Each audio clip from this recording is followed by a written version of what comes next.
ये प्यार ना होगा कम, कितने ही कर ले सितम। 1982, जी हाँ, 1982 में एक फिल्म आई थी सनम तेरी कसम।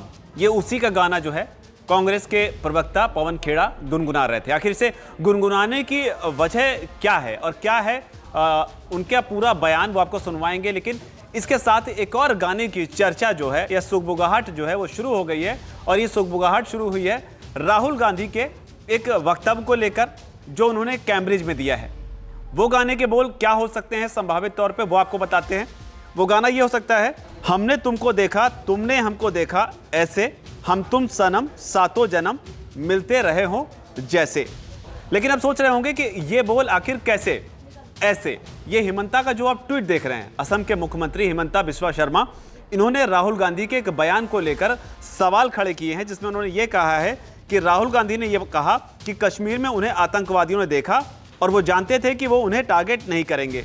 उन्होंने सवाल उठाया हिमंता ने कि राहुल गांधी ने इस चीज को सिक्योरिटी एजेंसी के सामने रिपोर्ट क्यों नहीं किया। और साथ ही जो बड़ी बात जो हम गाने के अल्फाज आपको बता रहे हैं वो ये है, जो सवाल उठाया है कि was there some understanding Congress had with these militants to protect Rahul, कि क्या कांग्रेस पार्टी की इन आतंकवादियों के साथ में कोई अंडरस्टैंडिंग थी राहुल गांधी को प्रोटेक्ट करने को लेकर।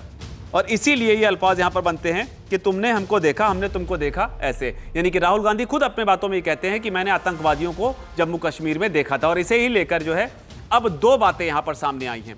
और सिर्फ आतंकवादियों का ही जिक्र नहीं है, बात है चीन को लेकर भी, क्योंकि चीन को लेकर कैम्ब्रिज में जो राहुल गांधी कहते हैं और भारत में जो उनके प्रवक्ता कहते हैं, इन दोनों की बातों में जमीन आसमान का अंतर है। एक अगर पूरब की तरफ जाता है तो दूसरा पश्चिम की तरफ। और इसीलिए सवाल उठ रहे हैं कि पार्टी जो है वो एक लाइन पर क्यों नहीं है। पवन खेड़ा ने क्या कहा है वो आपको दिखाएं, लेकिन उससे पहले आपको राहुल गांधी का वो पूरा बयान हूबहू सुनवा देते हैं जो उन्होंने चीन को लेकर कहा है कि किस तरीके से चीन जो है वो एक ऐसा देश है, ये कम्युनिस्ट पार्टी एक ऐसी पार्टी है जो कि चीन में इस समय सत्ता में है, एक ऐसी पार्टी है जो कि हार्मोनियस है।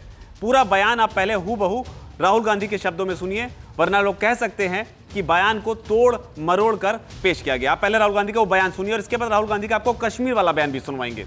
Read quite a lot about the Chinese. I've studied them. I've spoken to senior leaders. I've spoken to people who think about China. I'm not an expert, but I have a decent understanding. Okay? So bear that in mind.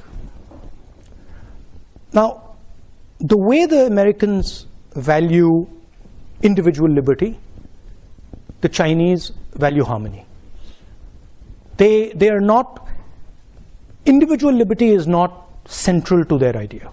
Okay, their idea is much more about the society being in harmony, because they've had massive tremors, right? They've had huge amounts of pain. They've had revolution. They've had civil war. They've had the Cultural Revolution. So what they don't want is that things go out of control, that things spiral out of control and disorder comes. तो सुना आपने किस तरीके से राहुल गांधी जो है चीन की तारीफ करते नजर आ रहे हैं, उसी चीन की जिस चीन के खिलाफ भारत में उन्हीं के पार्टी के प्रवक्ता पवन खेड़ा जो है वो पानी पी पी कर कोस रहे हैं और केंद्र सरकार पर हमलावर हैं। अब पवन खेड़ा का वो पूरा बयान सुनिए जिसमें वो गाना गा रहे हैं कि ये प्यार ना होगा कम, जिनपिंग तेरी कसम। अब ये प्यार जो है कांग्रेस पार्टी का है जिनपिंग के लिए या मोदी सरकार से, मोदी सरकार का, ये आप तय करिए, लेकिन गाना आप कम से कम पूरा इनका बयान जरूर सुनिए।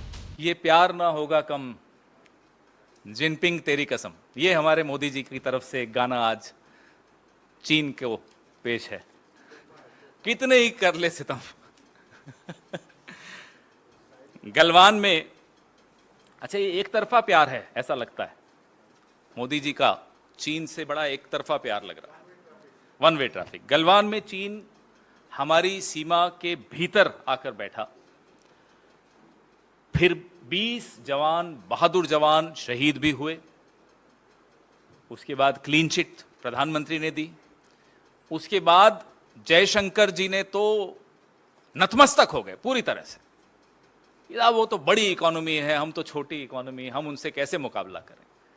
तो जो नुकसान प्रधानमंत्री जी ने क्लीन चिट चीन को देकर पहुंचाया हिंदुस्तान को, उससे दोहरा नुकसान जयशंकर जी के स्टेटमेंट से हुआ, ना केवल चीन को बल्कि ऐसे तमाम ताकतों को जो शायद हिंदुस्तान से उनकी अर्थव्यवस्था बड़ी हो या किसी और स्तर पर वो हमसे ज़्यादा मजबूत हों, अब उनके मन में ये आ गया कि हिंदुस्तान मजबूत देश पर कभी जवाब नहीं देता, वो साहस नहीं दिखाती हिंदुस्तान की राजनीतिक नेतृत्व। तो ये पवन खेड़ा का कहना है। लेकिन जो बड़ा विवाद हो रहा है वो ये हो रहा है कि मैंने आतंकवादियों को देखा था, और वो जो राहुल गांधी का पूरा भाषण है, करीब 40-45 सेकंड की जो बात उन्होंने कही है कि जम्मू कश्मीर में उन्होंने आतंकवादियों को देखा था, वो बयान भी आप जरूर सुनिए।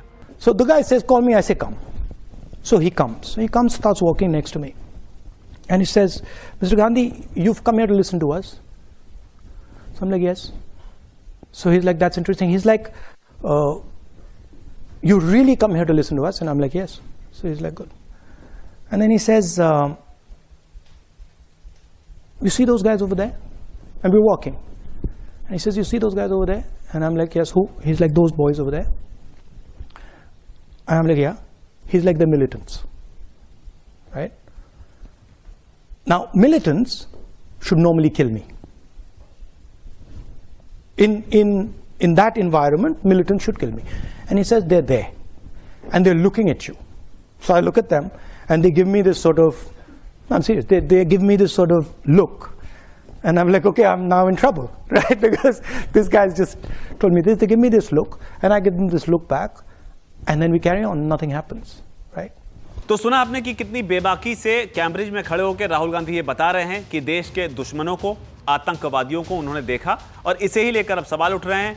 मुमकिन है कि राहुल गांधी जब भारत लौटें तो हो सकता है कि एनआईए या कोई और सुरक्षा एजेंसी जो है उन्हें पूछताछ के लिए बुलाए, क्योंकि ये बड़ी बात है कि किसी आतंकवादी को आपने देखा, आपको बताया गया कि वो आतंकवादी है और आपने उसको रिपोर्ट नहीं किया। हालांकि बीजेपी की तरफ से इसे मुद्दा बनाना शुरू कर दिया गया है। हेमंता बिश्वा शर्मा ने साफ तौर पर बड़ी बात कही है कि आपकी क्या अंडरस्टैंडिंग थी राहुल गांधी की सुरक्षा को लेकर, जो कि अपने आप में एक बहुत चौंकाने वाली बात है। और सवाल जो है अब उठने लगे हैं, अब राहुल गांधी जब भारत पहुंचेंगे तो क्या उन्हें जांच के लिए या उन्हें पूछताछ के लिए बुलाया जाएगा कि आप उसके बारे में और क्या कुछ जानकारी जो है इनपुट दे सकते हैं? क्योंकि अगर आतंकवादी जो राहुल गांधी ने दावा किया है तो वो देश के दुश्मन हैं, और अगर दुश्मन है तो दुश्मनों की जानकारी रखना और उसे साझा ना करना सिक्योरिटी एजेंसीज के साथ में, ये भी एक बड़ा मुद्दा भविष्य में बन सकता है।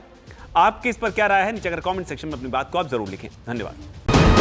वीके न्यूज, राष्ट्र के नाम।